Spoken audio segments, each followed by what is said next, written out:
Hello, this is Pamela. Welcome to my channel. Grab you a cup of coffee, sit back and relax, and enjoy some good old yarny talk. Okay, so this is the cardigan that I'm working on. And as you noticed, I have a single crochet row and then my double crochet row. Barking, my dogs are out here. There's one I'm fixing to come in now. There he goes, and there goes one of my little ones. So, but yeah, I was working on this, and then when I got ready to do the tutorial, I realized that, hey, something's not right here. I left off my single crochet rows, and look how many rows I did that on. Look at that, guys. Oh my gosh. That's a lot. So now I'm going to have to frog all that and start over. Let's see. It started right there. Let's see how many I did right. Not near as much as what I messed up on. But yeah, this was 53 inches. So, yep. So I've got my scissors out here, and I'm ready to do some damage of correction. I've got my Burnett Softy Cotton because I know I'm going to need some more. And let's see, grab my crochet hook. There we go. And I'm working with the J 6.0 millimeter crochet hook. So yeah, so this is what I'm doing for the day. Okay, so this is what I got all pulled out. Yeah, I probably should have caked that or balled it as I was going. But oh well. I got my two little ones in here. Abby, she's our sunbather is what I call her. She's always laying out in the sun. And then there's little lady, just taking it easy in the shade.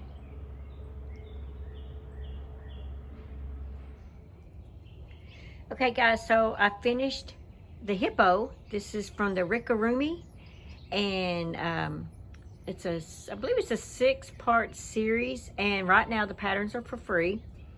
And this is the Hippo one, and I used the Hobie yarn. I believe it's the Mega Ball, and I used a 2.5 millimeter crochet hook that I just got off of Amazon. It's the Tulip Edamo hook. Anyway, that's what I used for it. And the basket in the back, of course, is my own pattern. But yeah, it's a 3-weight yarn that I used for that. So that's the Hippo. So now I'm on to pattern number 2. Okay, this is the Happy Polar Bear. It's the Spring Crochet Along from Rickaroomy. And the one that I just finished is Hula Hippo.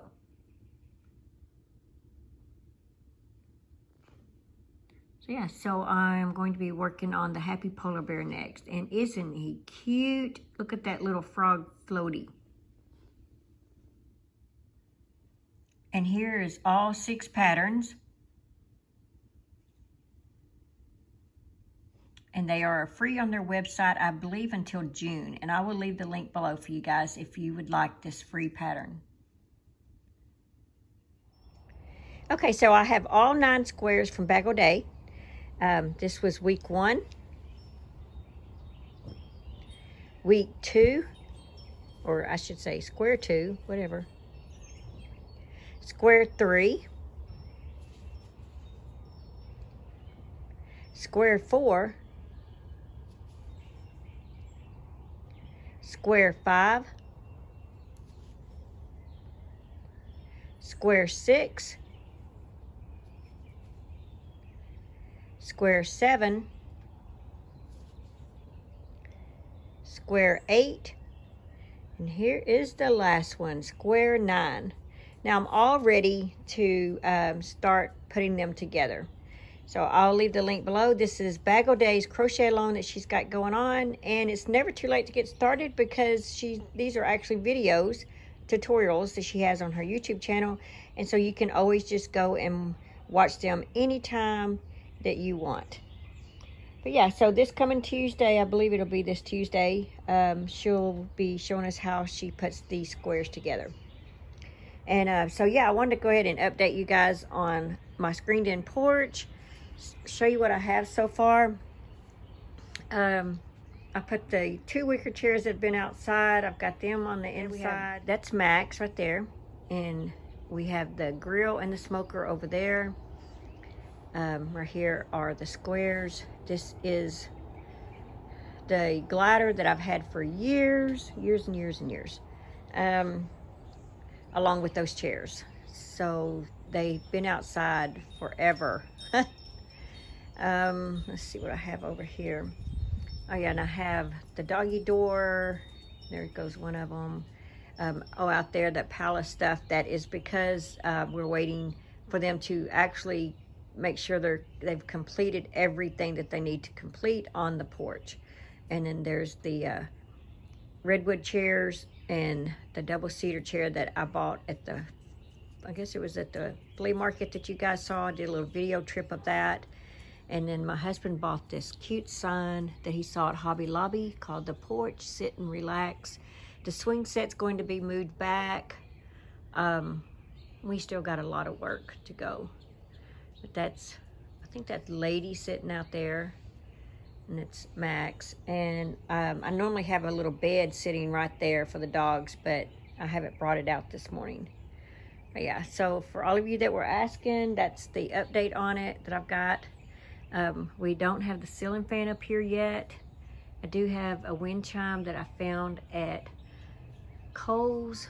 I don't know if you can see it very good, but it's like a little stained glass. So, okay guys, let's go ahead and do the 365 days of prayer. Okay, it says, thankful in trials. My brothers and sisters, whenever you face trials of any kind, consider it nothing but joy, because you know that the testing of your faith produces endurance, and let endurance have its full effect, so that you may be mature and complete, lacking in nothing. That's James 1:2-4. God, you are an ever-present help in time of trouble. Look at my life and see what I am up against. I can't pretend I don't have concerns, but Lord, when I look at your word, I am reminded of the fruit that comes from facing trials. I will not despair for the troubles I am experiencing, knowing that no one is immune to hard times. Your grace is sufficient in each and every one. Let me endure the test of my faith with the joy of foresight that sees that pressure produces beautiful treasures. Without intense pressure in times of darkness, there wouldn't be gems of many kinds, including diamonds. When I am walking through the darkness of a trial, may I remember that the most precious treasures are created in those situations. I yield to you even now, asking for your heavenly perspective to help me through. What can you be thankful for in the trial you are facing? All right, guys, I hope you enjoyed all of this. I've had so much pride in getting to show you guys my screened-in porch area, and I will see you Monday for Crochet Chat. Thanks for watching. Please like, comment, and subscribe.